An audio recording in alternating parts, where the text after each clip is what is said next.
తిట్టి తిట్టి తిట్టి ఏమవుతాడంటే సైలెంట్ అయిపోతాడు. ఈరోజు యేసుక్రీస్తు వారి యొక్క నియమాన్ని పాటిస్తే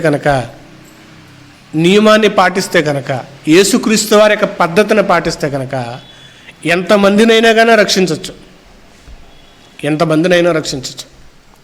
ఇంకా క్రైస్తవులైన వారికి చెప్పాల్సిన విషయం ఏంటంటే కనుక ఈరోజు రాధా మనోహర్ దాస్ కానీ, లలిత్ కుమార్ కానీ, సుగుణ కానీ, కరుణాకర్ సుగుణ కానీ ఇలా వీడియోస్ చూడడం క్రైస్తవులు ఆపు చేసేస్తే కనుక, చూడడం ఆగిపోతే కనుక, చూసి లేదా చూడడం ఆపేసి చూసిన వాళ్ళకి ప్రత్యుత్తరం ఇవ్వకుండా ఉంటే కనుక వాళ్ళే సైలెంట్ అయిపోతారు.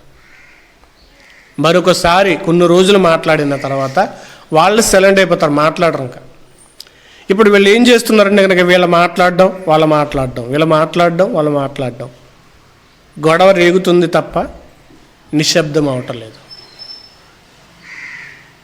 ఇప్పుడు శత్రువుని కూడా ఏం చేయమంటున్నాడు అంటే కనుక మార్చడానికి ప్రయత్నం చేయమంటున్నాడు. శత్రువుగా ఉన్న వాడిని కూడా ఏం చేయమంటున్నాడు అంటే మార్చమంటున్నాడు. అందుకే నేను నా సలహా ఏంటంటే వాళ్ళ వీడియోస్ చూడడం మానేసి సమాధానం చెప్పడం మానేస్తే కనుక ఎన్ని మాట్లాడుతున్నా వీళ్ళు ఏంటి రెస్పాండ్ అవట్లా, ఏమైంది వీళ్ళకి ఖచ్చితంగా ఆలోచిస్తారు. వాళ్ళకి ఆలోచించుకునే స్కోప్ ఇవ్వట్లేదు. ఈరోజు వాళ్ళకి ఆలోచించుకునే స్కోప్ ఇవ్వకపోవడం బట్టి వాళ్ళు ఏం చేస్తున్నారంటే కనుక కత్తులు తీస్తున్నారు, వీళ్ళు కూడా కత్తులు తీస్తున్నారు. ఈ యుద్ధం వల్ల ఏమవుతుందంటే కనుక అమాయకులైన వారు బలైపోతున్నారు. దేవుని యొక్క సరికొత్త నియమం ఏమిటంటే కనుక అప్పుడున్న యుద్ధ నియమంలో శత్రువును చంపి నిర్మూలన చేయాలి. ఈరోజు శత్రువుని ఏం చేయాలంటే కనుక మార్చాలి. ఈరోజు ఆయన ఎరగని యొక్క వ్యక్తులను ఏం చేయాలంటే కనుక ఆయన దగ్గరికి నడిపించాలి. ఇది దేవుడు చెప్పిన నియమం.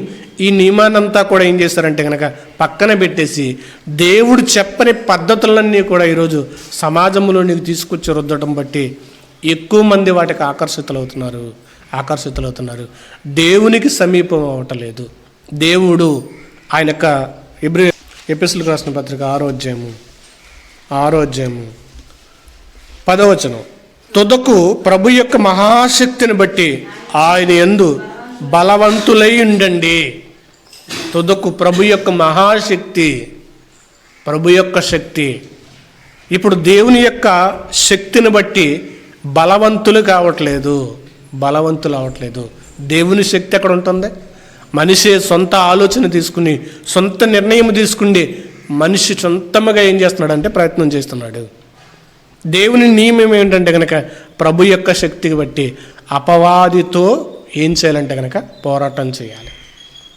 అపవాది కట్టిన కోటలు, అపవాది పెట్టిన ఆ పాపపు ఒక నియమాన్ని ఏం చేయాలంటే కనుక చంపాలి. పాపపు ఒక నియమం నుండి మనిషిని ఏం చేయాలంటే కనుక చంపాలి, మార్చాలి. ఎందరో ఈరోజు పాపం వల్ల చనిపోయి నరకానికి వెళ్ళిపోతున్నారనే కదా యేసుక్రీస్తు వారి యొక్క ప్రాణం పెట్టాల్సి వచ్చింది. అనేకులు చనిపోతున్నారు. ఇది ఒకప్పుడు ఇశ్రాయేలుని కాపాడడానికి వాళ్ళకి లోకంలో ఉన్న అలవాటులు వచ్చేస్తున్నాయని ఇదిగో యుద్ధమని ప్రకటిస్తే ఈరోజు లోకంలో ఉన్న వాడిని దేవునిలోనికి నడిపించడానికి లేదా లోకంలో ఉన్నవాడు దేవుని తెలుసుకోవడానికి కొరకే యేసుక్రీస్తు వారు సిలువ ఎక్కాల్సిన పని వచ్చింది. లేకపోతే ఆయన కూడా యుద్ధాన్ని ప్రకటించేవాడు కదా, ఆయన కూడా యుద్ధం చేసేవాడు కదా. ఆయన యుద్ధం ఎందుకు చేయలేదంటే కనుక ఆయన ప్రాణత్యాగం ఎందుకు చేశాడంటే ప్రాణత్యాగం వల్లనే ఒక మనిషి మారుతున్నాడు. ఆయన ప్రాణత్యాగం వల్లనే ఒక వ్యక్తి రక్షింపబడుతున్నాడు. అదే చెప్పాడు, నీ శత్రువు నిన్ను కొడితే కనుక వెడమ చెంపకూడదు. నీకు శత్రువైన వాడిని నువ్వేం చేయాలంటే కనుక ప్రేమించు, వాని కొరకు ప్రార్థించు. ఇది దేవుడు చెప్పిన నియమము.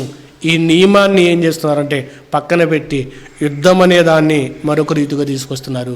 ఇప్పుడు క్రైస్తవులుగా ఉండవలసింది ఏంటంటే ప్రభు యొక్క శక్తిని కోరుకోండి. ప్రతి నిత్యము కూడా సమయం దొరికే కొలది ప్రార్థించినప్పుడు ఒక మనిషిని మార్చాలంటే కనుక దేవుని యొక్క శక్తి మన మీద ఉండాలి. మన మీద ఉంటేనే అవతల వ్యక్తితో మాట్లాడగలం. అవతల వ్యక్తిని దగ్గరికి వెళ్ళి దేవుని యొక్క మాటలు అందించగలం. అది అందించాలంటే కనుక ప్రభు యొక్క శక్తి కావాలి.